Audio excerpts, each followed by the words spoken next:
What's good, YouTube? D.Truman TrunkBangaz back with another tutorial, man, and this one here might be a good one for y'all. Okay, this tutorial is going to be about how I mix my music and how you can achieve a fairly good mix. I'm doing this tutorial because I see a lot of guys or a lot of producers who know how to mix, and they acting like it's a secret or something, or like they acting like they got some type of special ability that other producers don't have and can't obtain, and they try to exploit them for this ability. It kind of messes me up, but now I'm finna crack it wide open because I'm finna show you guys out there who want to actually learn how to mix some music or who want to come up with a good mix. And then I hate when producers be like, oh, got videos on YouTube and say, this is how you mix, this is how you yada, this is how it should sound, this is yada.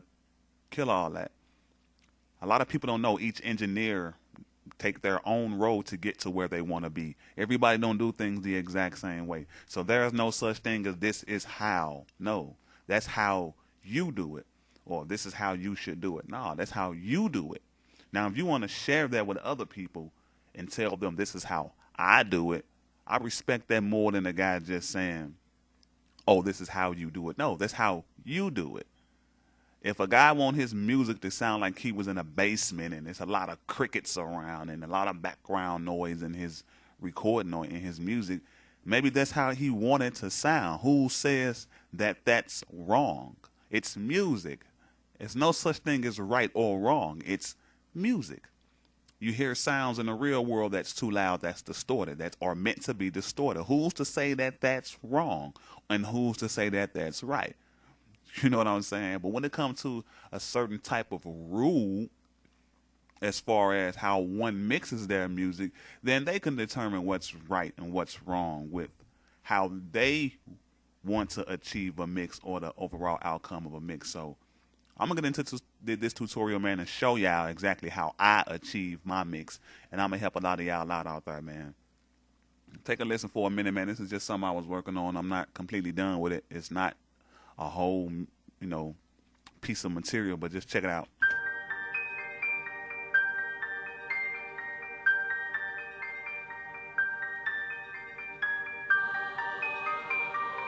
If you like how that mix sounds, I'm gonna help y'all achieve that mix today, okay?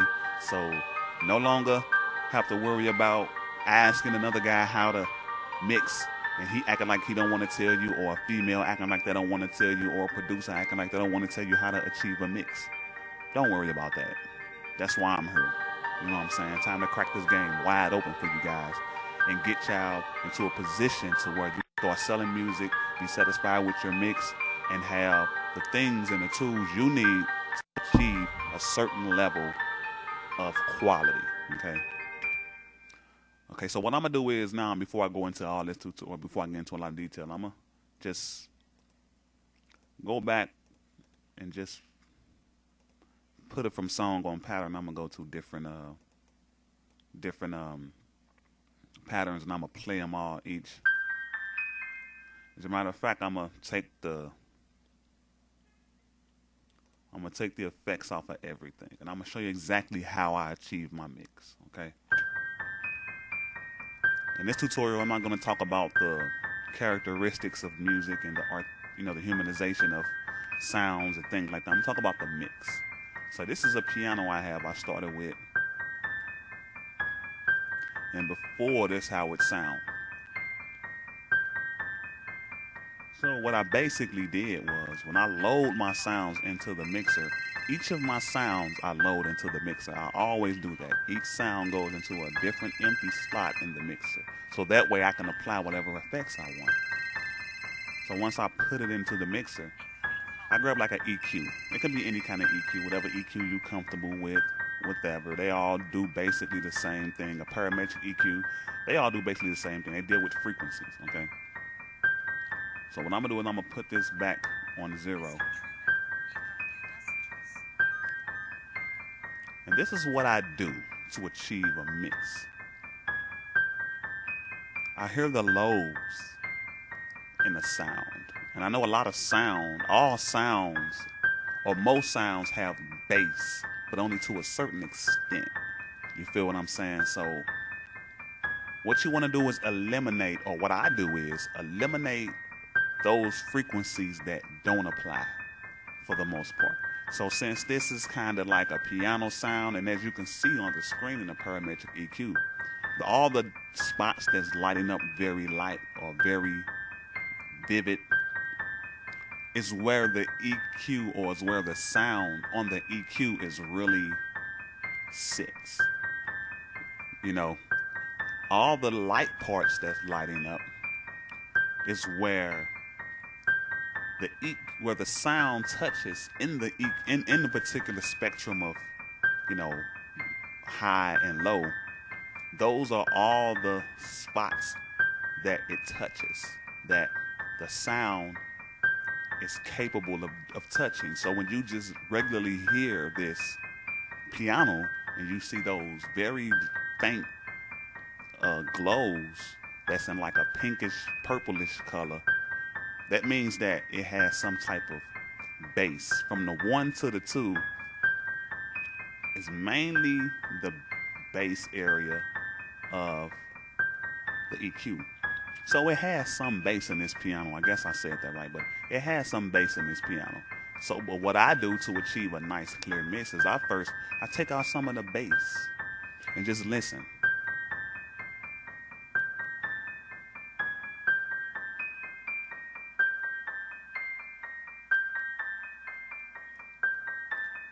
See how that sounds? Actually, I'm going to put in the other.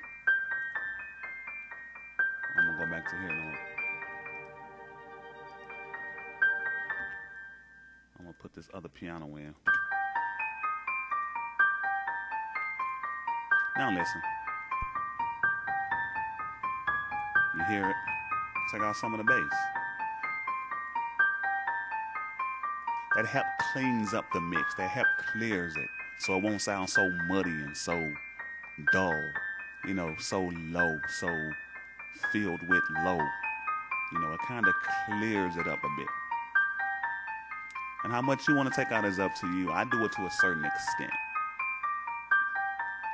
Then I take some of my highs. These are the highs, these are the lows, and these are the mids. Those two are for the mids.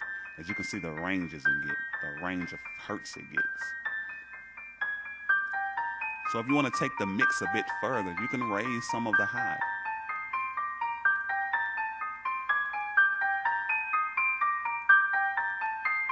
And you don't do this by looking at it. Like, the visualization of audio from these tools is to help you see where you land when you switch and move certain knobs.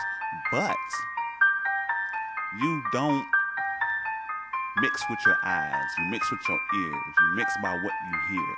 Never mix with your eyes. I see a lot of guys do that. They'll download a preset or get a preset from someone, or they'll come up with a preset and they'll use this preset over and over. They'll say the preset and load it whenever they think they want to use it. And a lot of guys use it in the exact same beat over and over, in the exact same way over and over and over again, but apply it to different instruments when really all instruments doesn't get the exact same EQ setting. Me, I always EQ my music based on a new mix, or based on an existing sound, or based on what, okay, say like if I load up a piano and I hear the piano, I take out some of the lows to clear it up some, and I started adding some highs to it, or I started adding some type of clarity to it. However that sounds, my next sound should be mixed based on that sound. Okay, it should be just as clear. It should have just the same amount of lows. It should, but that doesn't necessarily mean the parametric EQ or the EQ you're using to achieve this is going to be set the same, because that sound might have more bass in it than a piano does. It may be a brass sound. It may be a piccolo. It may be a violin. But that doesn't mean it's going to look, the curvature of this particular setting is going to be the same. It's going to be different. And that's the importance of doing that. But since I have the piano As you can see, two different pianos. It's still a piano. So I want them to have the same quality, regardless if it's, and it's the exact same piano. I still want them to have the same quality regardless of how many times I put it in the music. Because I want it all to match. So that's how I achieve that. I'm going to talk about the auto pan and the classic reverb. I'm going to talk about that in a different video. This isn't, I'm going to talk about that in my effects video tutorial about effects and things like that and what they do and how they sound and what you could achieve with them. But I'm going to just turn these back on.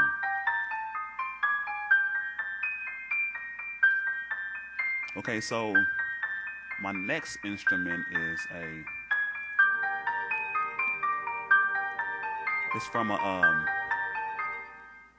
it's actually from an art pack that I put together called TrunkBangaz ARPs. And it's just a regular ARP sound I created using FL Studio and a couple of their plugins. I think the plugin was Harmless. And it was already an existing sound in FL. What I did was just ARPed it up just with some settings. But it originally sounded like this. Take off the effects. Let me go back to pattern. Now, as you can hear, the ARP is kind of heavy on the lows. It's kind of heavy on the lows. So, if I turn this back on and go to the ARP, I want to mix everything in your face so you can know exactly how to achieve a mix.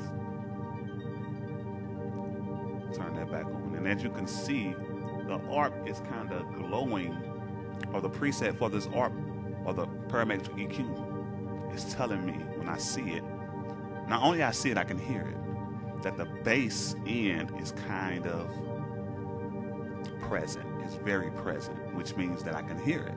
So what I would like to do to clear up this mix, to take some of the muddiness and some of the lowness and some of the mugginess. It sounds like, I heard beats sometimes sound like someone's talking with their hand over their mouth.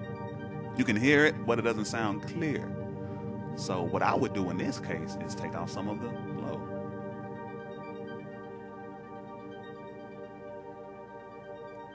See, now you hear it. And to compensate for some of the volume that's being taken out, because a lot of the volume is in the low, or some of the volume is in the low, I raise some of the highs. But that also clears. Now you see how it sounds?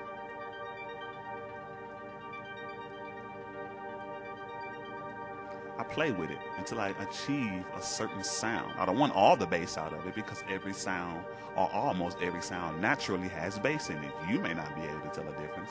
But if you had a parametric EQ spectrum in your head, and every time you heard a sound, you would see lights on this spectrum of high and low,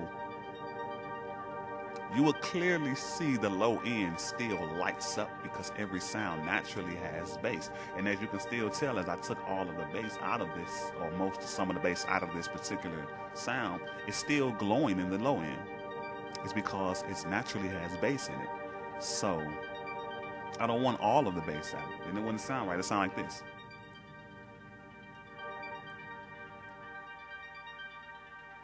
And that's not what I want. I still wanted to hold its bass. I still wanted to hold its weight in the music. So now if I turn this particular EQ off, you can hear the difference. You hear that?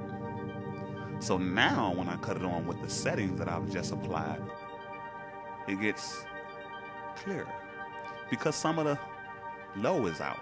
And a lot of guys don't understand. They think making the sound clearer is raising up all of the high end, or like using this to raise the high. This is a small EQ too. It just doesn't have that many bands, so your control is limited. But a lot of guys think this is exactly how you get music to sound clear. You just boost the highs. No. Boosting the highs may work, but then again, you may hurt the mix, depending on what you want to achieve. And I know a lot of guys want to achieve a nice sound. And to do that, you must make all of the frequencies and each sound in your mix match. And that's very important because later on I'm going to talk about how to add an effect to the master channel after you get all your sounds almost on the same EQ. It's going to be kind of hard at first, but like I said, I'm still listening for that. I'm still trying to get that down, but I'm sharing what I do know now with you all. So listen. Sounds much better. You can clearly hear. And I just put a stereo effect on it just for extra characteristic. Just don't worry about that. So now when I play my piano, and that sound is going to sound like, and that ARP is going to sound like this.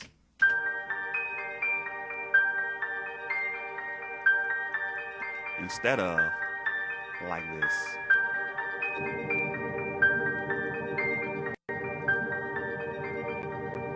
See? It sounds like the ARP is kind of louder than the piano. But with the effects on, the ARP can be just as loud as the piano, but doesn't overpower the piano. You want it all to stand out. Are y'all following me? Hope so. I'm trying to make this as simple as possible. I know it's kind of hard for guys to understand frequency. So now what I'm going to do is go to my third sound, which is a choir out of contact.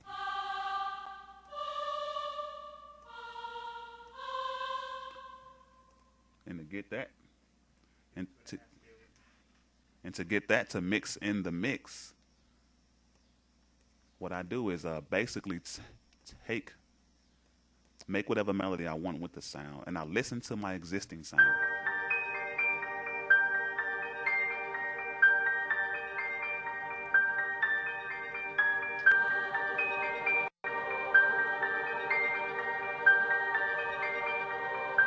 Let me take out this for a second. So when I listen to my existing sounds, I want that choir, the quality of that choir to match the quality of the piano somehow. So I take that and I reroute that to a mixer channel, and I put a parametric EQ on that. The reason why I use the EQ a lot is because the EQ is responsible for modifying the frequencies. The frequencies is the biggest thing you want to pay attention to when you mix in music. Volume is very important as well, but with frequency, you can always find the right volume for things. And I don't like a lot of my sounds to overpower each other, so I like them all to be kind of subtle, but all on the same volume. So that's why I turn the choir down some to mix in with this whole thing. But as you can tell, with the choir, take out some of the bass.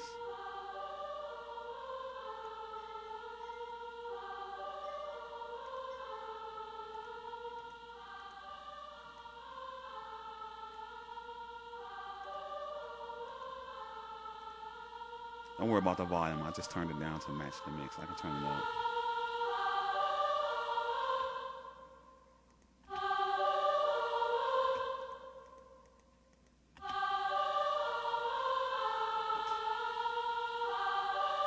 Add some high.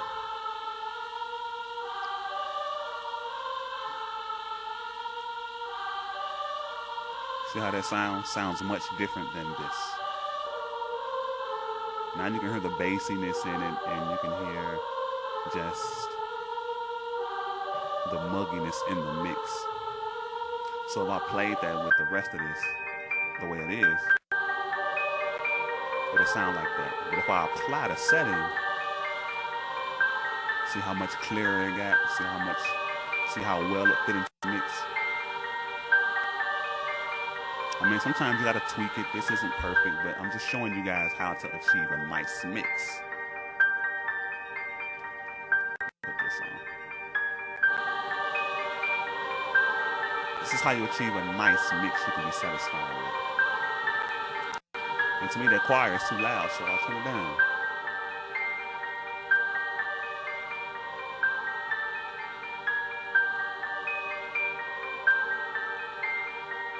So, the next time you make music,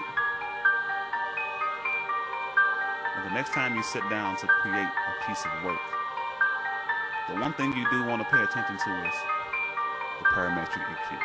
It can be either 1 or 2. And the difference between 1 and 2 is when you load the parametric EQ2 or the EQ1, it gives you individual bands to work with versus parametric EQ2. The regular parametric EQ,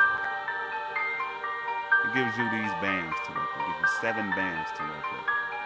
And this gives you 8 bands to work with. Probably 6, same amount.